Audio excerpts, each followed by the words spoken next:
Yo, what's up, guys? We're back for another breakdown and predictions video. This week we got UFC Vegas 83. It was originally going to be in China, which unfortunately it's not anymore. It would have been cool to see Song Yadong in a main event there, but couldn't get it together, and obviously they're bringing it back to the Apex. But coming off a horrible week last week, I mean, arguably the worst betting week and prediction week I've ever had, so a little bit embarrassing, but man, you got to have a short memory. And I got quite a few bets on this card. I feel confident on some matchups, some props especially.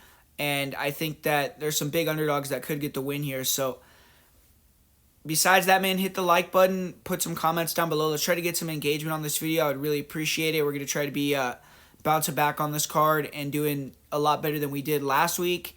And I feel like a lot of people are going to disagree with me on some picks. So I want to see why you disagree with me. I want to hear your opinions. So definitely put some comments down below. I want to see some engagement. And if you want access to the bets that I do have, you want to support the channel, patreon.com/MLBPredictionGuru. There's a significant amount of bets this week that I do like. So definitely think this is a pretty good week to go over there and join and help support the channel. So I'd really appreciate that. But let's get in this first fight of the night right here. Rayanne, Manda taking on Talita, Alencar.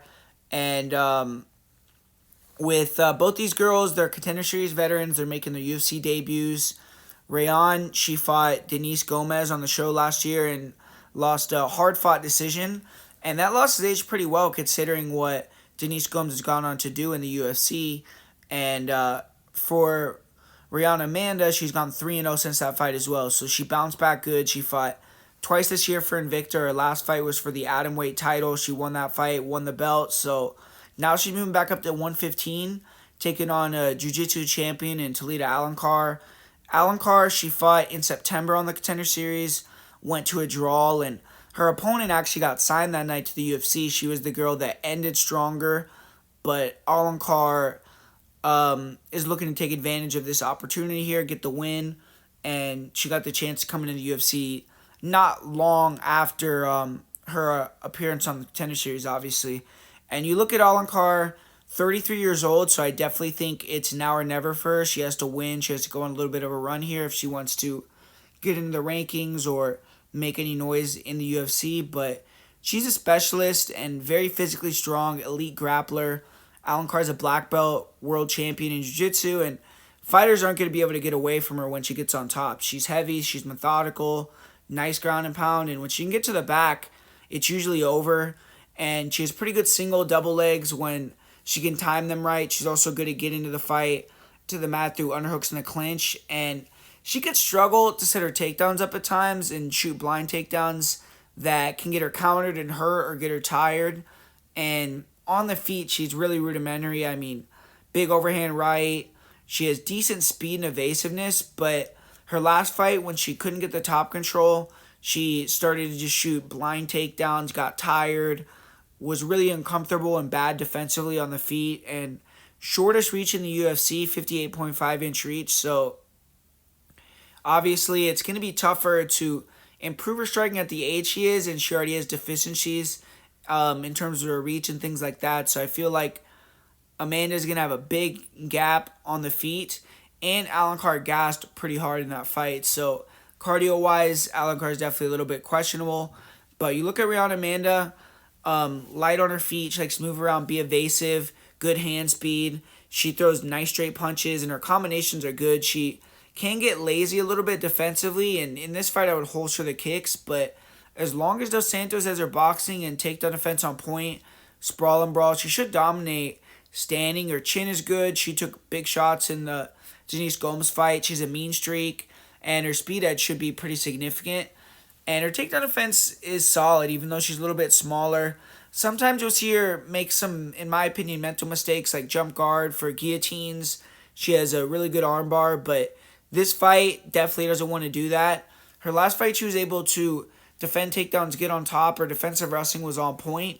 Her cardio is high level. We've seen her go 5 rounds. So ultimately, I expect Rayanne Manda to get the job done here. I think she has more weapons and will be able to use her experience. She's fought 20 times compared to Alencar's 5 times. That's a significant advantage. She's also fought better opponents. She has the striking cardio edge, and I think Amanda could get it done via KO TKO and in the later rounds, the second to third round. So those are props that I think could potentially hit, and I think Amanda is going to go out there and get the finish in the third round is my official prediction. So give me Rayanne Amanda in that fight. And moving on to this next fight, we got an interesting fight, and this is where I think some people are going to flame me in the comments, and they're going to be coming at me. But Tatsuro Tyra taking on Carlos Hernandez.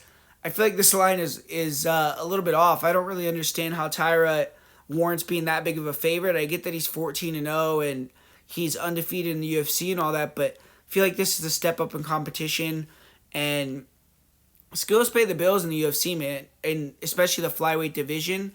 And I think that Hernandez is the more skilled fighter overall. Tyra has a lot of advantage physically, like his height, his reach, and he's very composed in there. He has exceptional cardio, but I think he's a little overrated. Like, you look at the striking, I think Hernandez has a pretty big advantage on the feet. I mean, Tyra is a little bit lower volume at distance. I think his defense isn't the greatest, and Hernandez is flowy. I mean, the guy moves well. He could switch stance.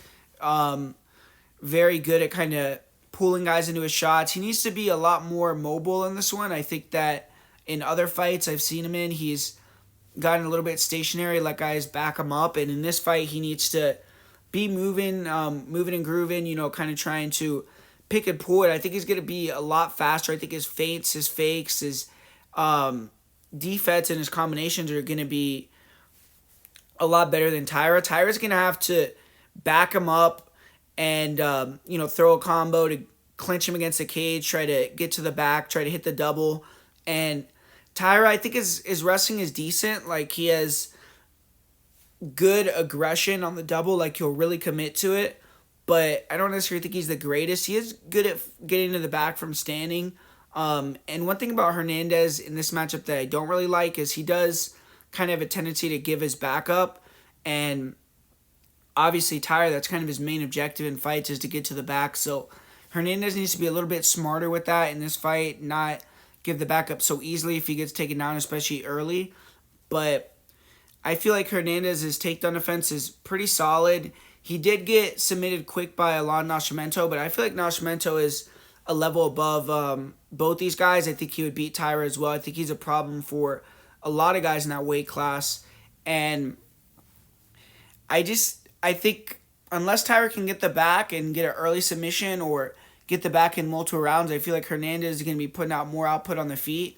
And I think Tyra is a little bit overrated as a grappler as well, man. I mean, we've seen him be like a lead blanket on top. He has really good back takes, like I said, good mounts, very aggressive guy, but he has lost position in multiple fights. We've seen him in submission danger. CJ Vergara had him in an arm triangle at the end of the first round of their fight. His last fight, he was in a mounted guillotine when the third round ended.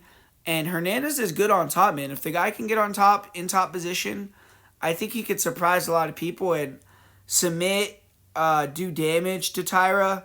And you look at Hernandez's last fight, he was fighting a guy that's a really good wrestler, and he was able to kind of nullify his wrestling with his ability to control distance, switch stance, feint, fake, and I think he could do similar to Tyra. I mean, I feel like Tyra should still be the favorite, but I'm going to go with Hernandez because I think the line is way off, man. I mean, I don't get how Hernandez could be over plus 400. I get the hype on Tyra, but I think this is a step up, and I think Hernandez is the more skillful fighter overall, and I think he should be like a plus 175 underdog. So when I'm looking at 4-1, I think Hernandez is going to be the pick for me, and I'll say Hernandez wins this fight via decision.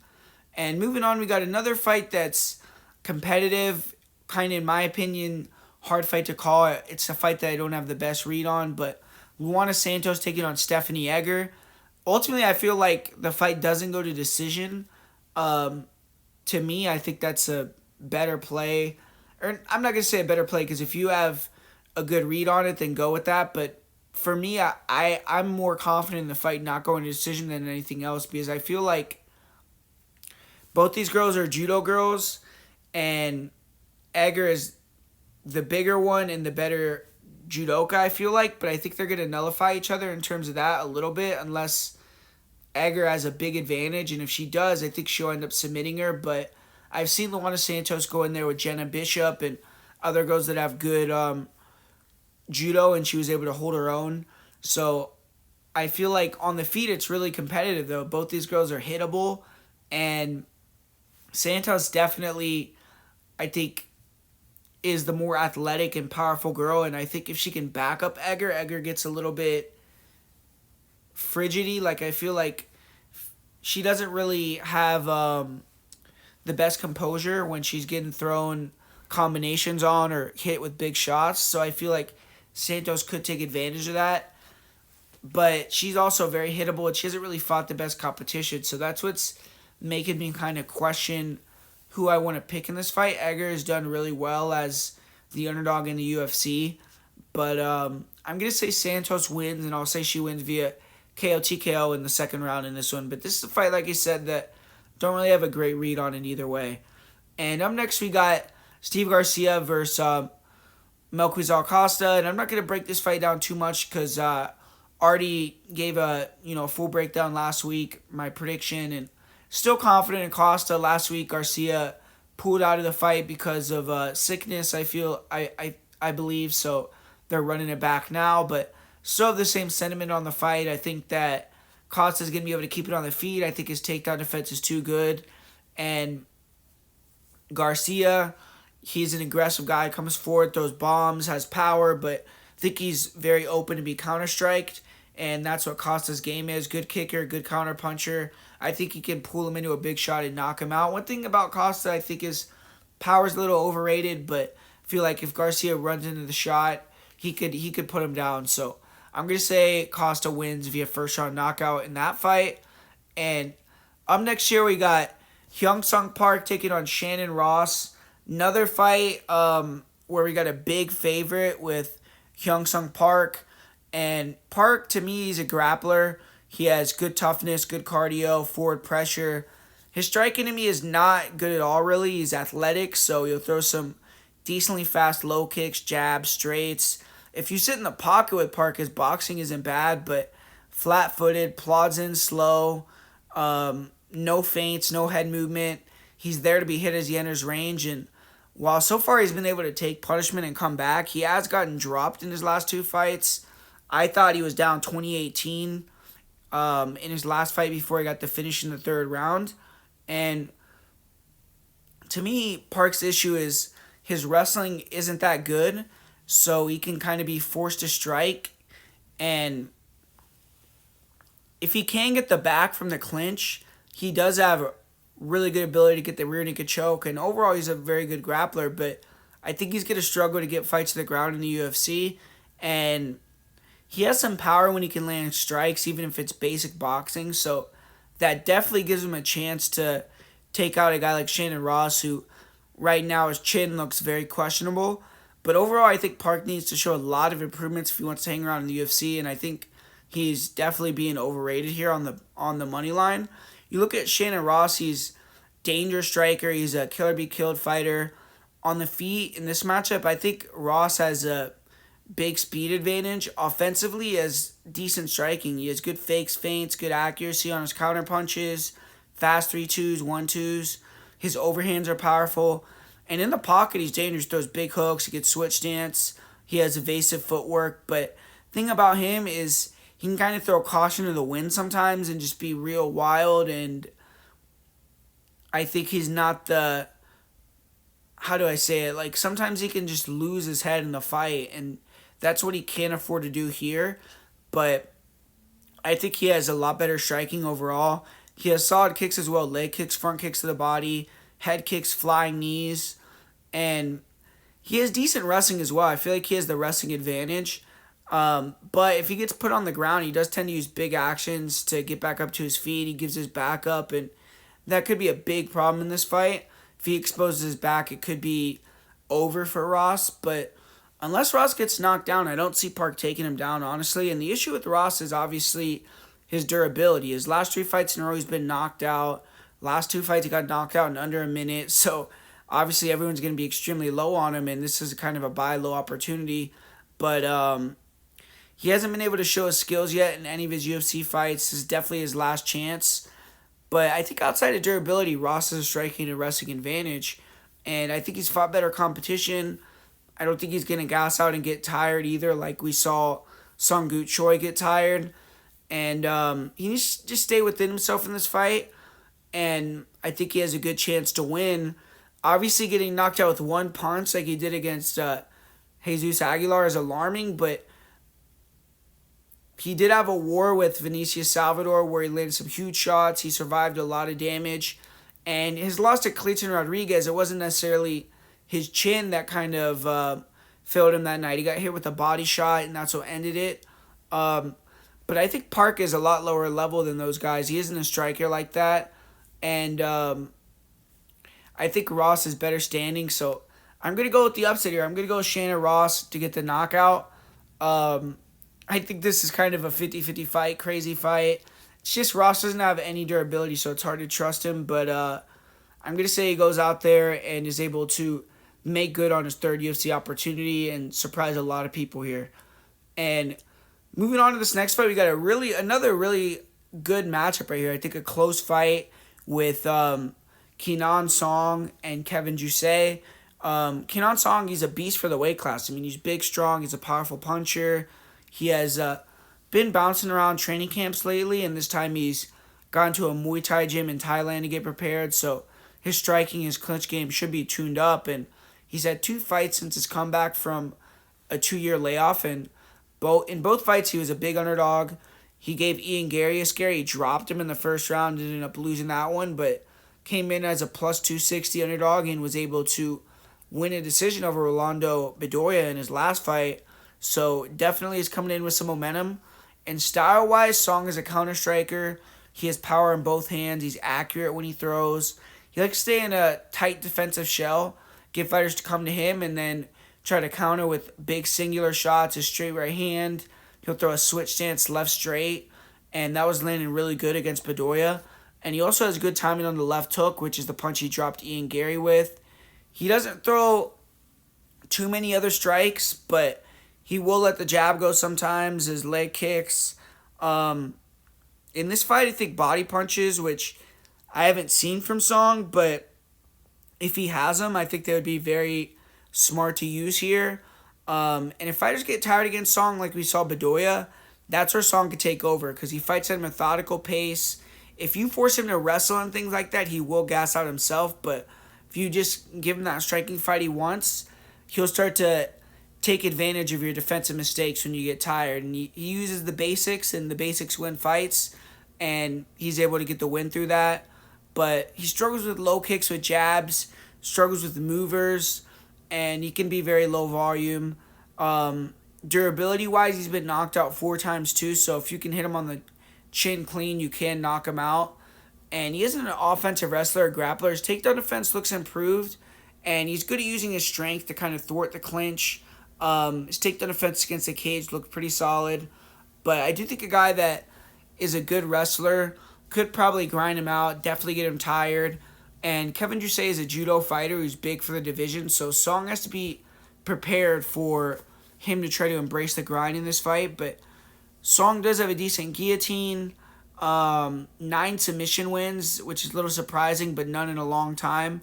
And cardio-wise, he isn't spectacular, especially if you make him grapple, like I said, but composed if he could just strike, and definitely is a veteran. He is 0-2 so far in the USA, though, so maybe the travel's an issue for him. He got knocked out in both of the fights. And when you look at Kevin Jousset, he announced himself as a prospect to watch in the UFC. He got a big spotlight. He was fighting on a pay-per-view card due to being a city kickboxing fighter on a Israel Adesanya card. He took full advantage, submitted Bellator veteran Kiefer Crosby in the first round. And now he's getting a gatekeeper and kind of crafty veteran in Kenan Song. So a win here is going to bring him some big opportunities. And you look at Jousset, very big welterweight, 6'2", 75-inch reach. He's going to have a 4.5-inch reach advantage in this fight.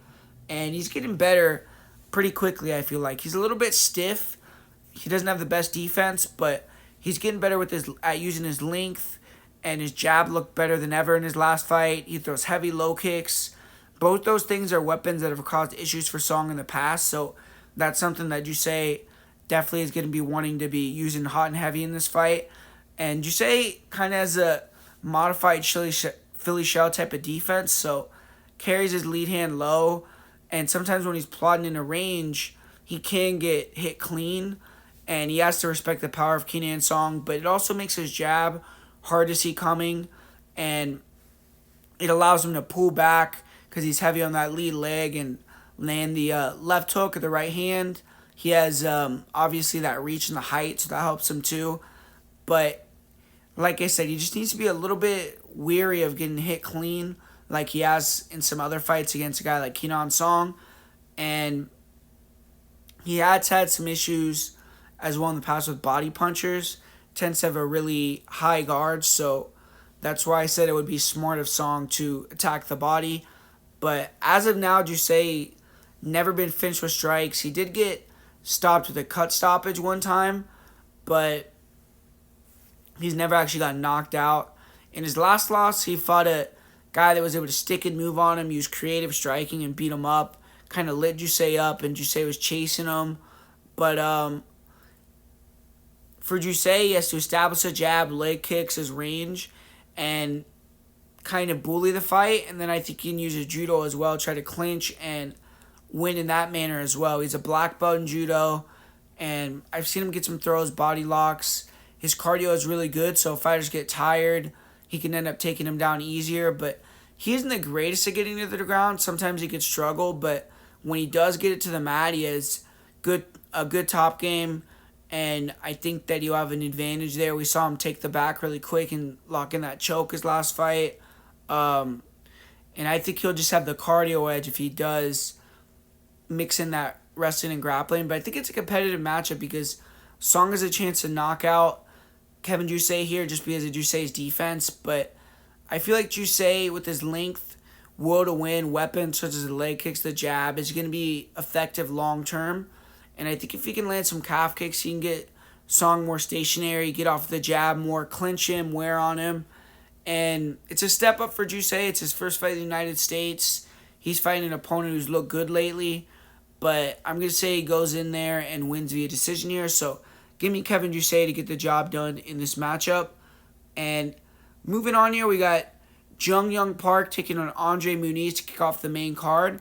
This is another fight that I think is pretty close fight, hard fight to call. Muniz is not really on the best streak right now. Junyong Park is moving on up, so I think momentum-wise, that's why he's a pretty significant favorite. But you look at how these guys both fight. Junyong Park, he likes to work behind the jab, pressure fighter. He uses his jab to set up the pull right hand, but really a lot of his striking is just based off that jab pressure.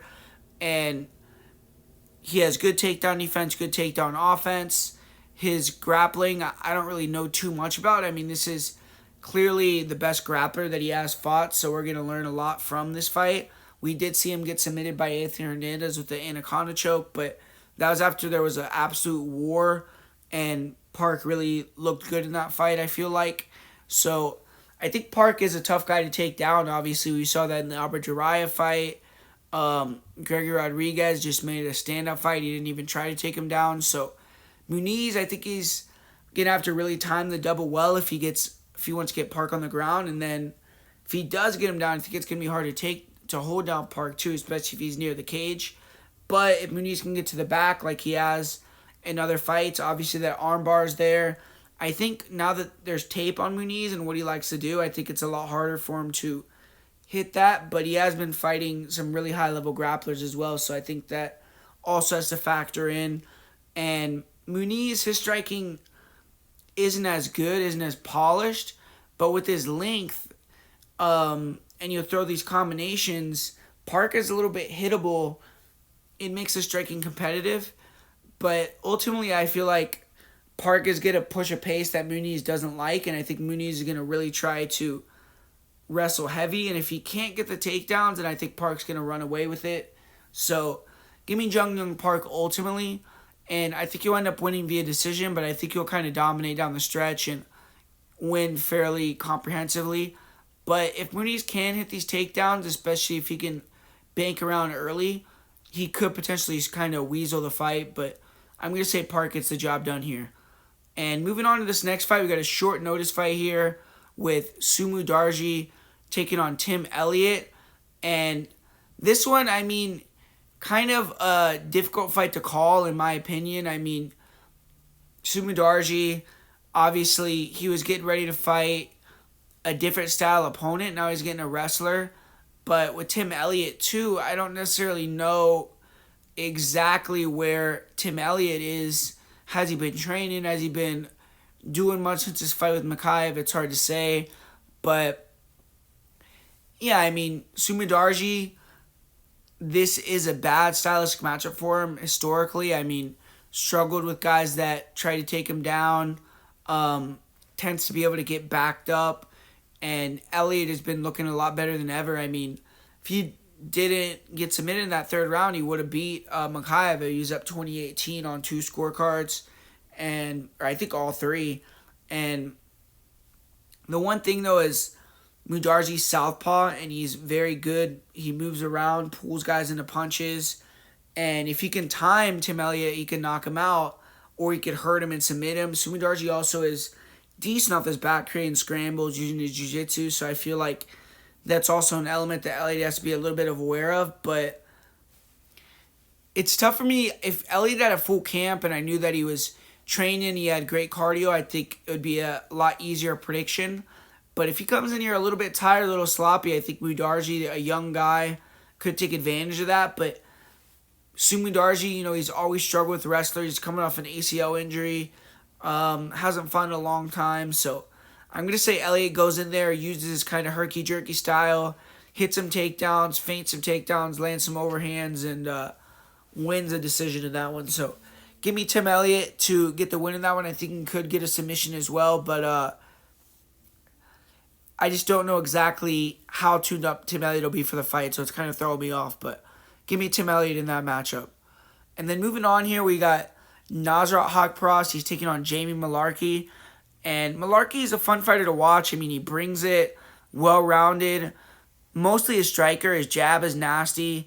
Uses that to set up the majority of his offense. Good low kicks. He is fighting a southpaw, so I expect his hands to be what wins him the fight if he does win. I don't think his leg kicks are going to be a big factor. I see people talking about the Nasrat versus Quinones fight where Nasrat really struggled with the low kicks, but that was southpaw versus southpaw. So unless Mullarkey is going to be able to switch stance and land those kicks, I think it's going to be more the jab of Mullarkey that wins it for him if he does win. He has a really fast, sharp jab. Like I said, he stays active with it too.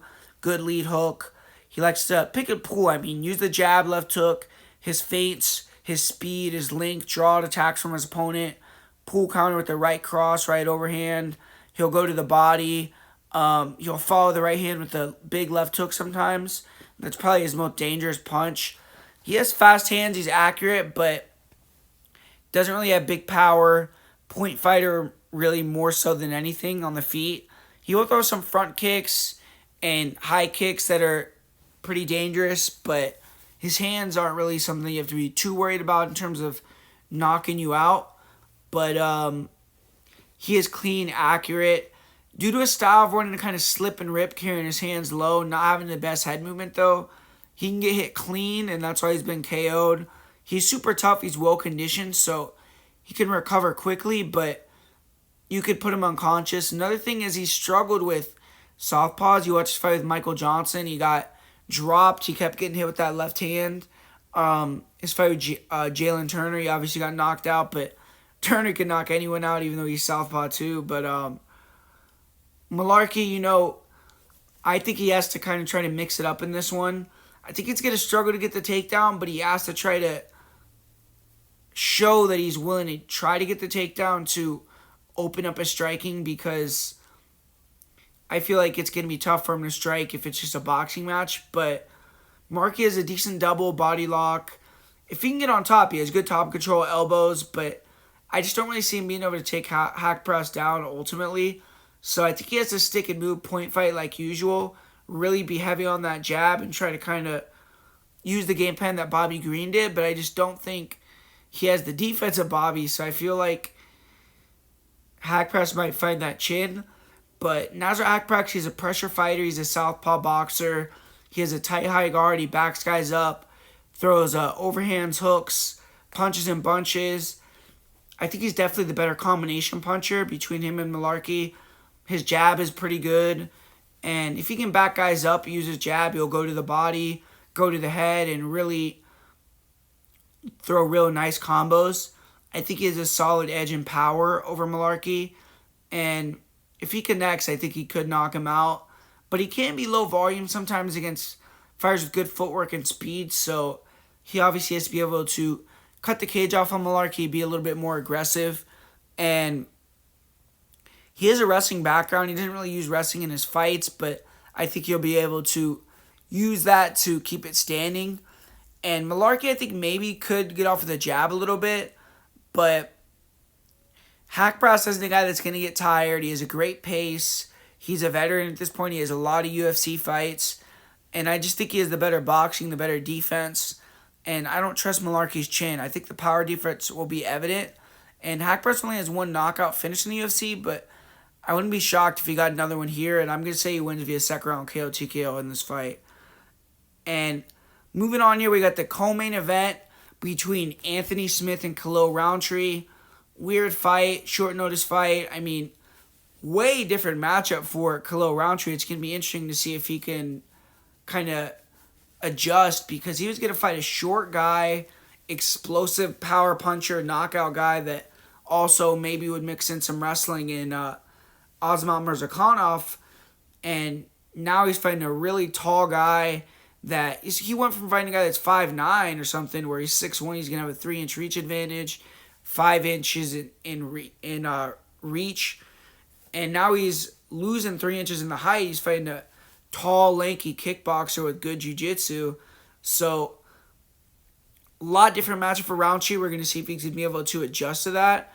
But Anthony Smith, he's coming in here short notice, and Anthony Smith, he is coming off a win against Ryan Spann, but looks like his best days are a little bit behind him, and definitely needs to show a great performance, 2-3 great performances in a row if he wants to get back to the position that he was in a few years ago. But I think this is a close fight. I think it's a hard fight to call. I mean, Khalil Rountree, we know what he's going to do. The guy likes to really use his explosiveness, movement, move around, and try to land either that left hook over the top or the straight right hand.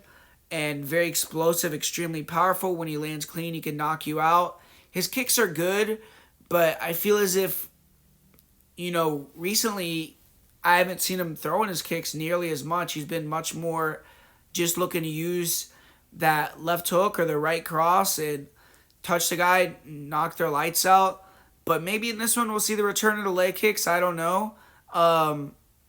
Obviously with the Rountree being a southpaw, so I'm saying that wrong. It's the left cross and the right hook. But with Rountree being southpaw, it's going to be, in my opinion, a little bit tougher for him to get off the leg kicks. But Anthony Smith, that's been an issue for him throughout his whole career.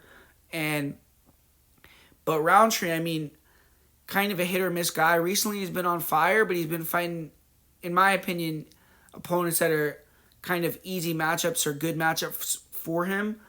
And this is a lot trickier fight because Anthony Smith is a guy that's very smart in there. He's a veteran. If Rountree goes out there like he did against Modestas Bukauskas or some of these other guys and really goes crazy early, Anthony Smith is one of these guys that could survive, play possum, come back, finish you late. We've seen Rountree get tired in the past. And Anthony Smith has sneaky counterpunching. He's kind of a weird striker to face, and I think he has more weapons than Rountree overall. And he's gonna know what Rountree wants to do, and I feel like it's an easy guy to game plan for on short notice. He also probably is gonna want to try to mix in the wrestling, even though it's gonna be really dangerous to try to want to get close to a guy like Rountree. Smith, the issue with him is just, I feel like his body's failing him, his durability's failing him. We saw in the Johnny Walker fight, he got beat up bad. His last fight, even with Ryan Spann, it looked like he got hit by a truck at the end of that fight. I mean, took a lot of facial damage. So I'm going to go with Rountree, but I think this fight's going to go longer, man. I feel like Khalil's going to respect Anthony Smith early, and I see it going over 1.5 rounds, and ultimately I think Rountree is going to win via decision. So give me like Khalil Rountree. I think he's just going to do it. Other guys have done Anthony Smith recently, where Anthony Smith kind of realizes he's not going to win a little bit midway through the fight or something, gets kind of real timid, and kind of just coast to the finish. So that's what I kind of see happening here, and I see Rountree taking a decision. And finally, we got the main event. We got Song Yadong is taking on Chris Gutierrez. To me, so it's going to be in China, and I think this is a setup fight for Song Yadong. Don't see a lot of avenues for Chris Gutierrez to win. I've been saying this for a long time. I mean, I think even when Song Yadong debuted in the UFC, maybe like his second fight, I was telling people, like, I think this guy is a future UFC champion.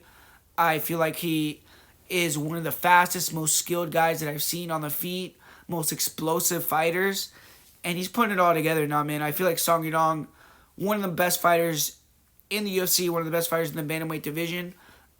We saw him have an exceptional fight with Corey Sandhagen, who's also one of the best guys in the world, where ended up getting stopped due to a cut, but Song was right into the fight, winning the striking, and it was Sandhagen's ability to mix it up and his newfound wrestling that got him the win of that one. And Chris Gutierrez doesn't have that ability. I mean, Chris Gutierrez, I think, is going to be on the outside, moving around, trying to win this fight with leg kicks and maybe pull Song Yadong into a big, crazy flying knee, a spinning kick, and knock him out. But Song Yadong is incredibly durable, man. I mean, the guy is a blockhead. He's young. He's in great condition. And if he knocks, Chris Gutierrez could land a shot and just knock him out, then all props in the world to him. But I feel like Song Yadong is one of these guys that is exceptional footwork.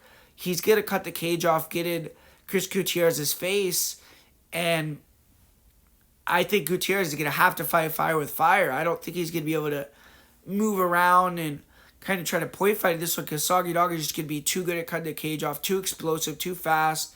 His footwork is going to be too good, and I just think he's going to detonate on Chris Gutierrez's chin, man, and knock him out. I mean, I know Gutierrez has never been knocked out, but he got dropped against Pedro. We saw him struggle with Bat Garrel when in the first round he was kind of struggling a little bit. So I think Song Yadong over 5 rounds is going to eventually find that chin, become the first guy to knock out Chris Gutierrez. I just think too good, too skilled. Gutierrez doesn't have the wrestling threat, and I just think Song Yadong is a significantly better striker. I think he's one of the best strikers in the world in the UFC. So give me Song Yadong for that fight, and I think he's going to win that one via first round knockout. So going to go with Song Yadong. So there you have it, guys. It's my full card breakdown predictions video for UFC Vegas 83. Song Yadong versus Chris Gutierrez. As far as my most confident pick, I'm going to go with Song Yadong as my most confident pick. And for for my parlay of the week, I'm going to do a parlay with Song Yadong, Melquizael Costa, and Daniel Marcos. So that's going to be my parlay of the week. And that's one fight. Hold up, I didn't break that fight down. They don't even got it on here. So I'm going to go to Tapology right now, and we'll break that fight down. But I'm going to put that as a single video. My bad. I literally just realized that when I was giving the part of the week that I wrote down, that I didn't break down that fight. So going to break down that fight soon, and it'll be a singular video. My fault with that. But besides that, guys, like I said at the top of the video, put some comments down below. Tell me what you think. If you want to subscribe to Patreon, I got quite a few bets this week, and we really appreciate it. Make you guys some money for Christmas. Last month we did really well. Going to be looking to bounce back this week. Have a really big week. And I am going to be going on the Other Gurus podcast tomorrow. So that's going to be fun. Chronic Combat. Make sure to check that out. It's going to be at 5 p.m. Eastern Time, 8 p.m. Eastern Time, 5 Pacific, excuse me. And so definitely check that out. And come watch, support, come in the live stream. We're going to be talking fights, talking bets. And yeah, man, besides that, I'll be back soon breaking down another fight card. Talk to you guys later. And thanks for watching another video.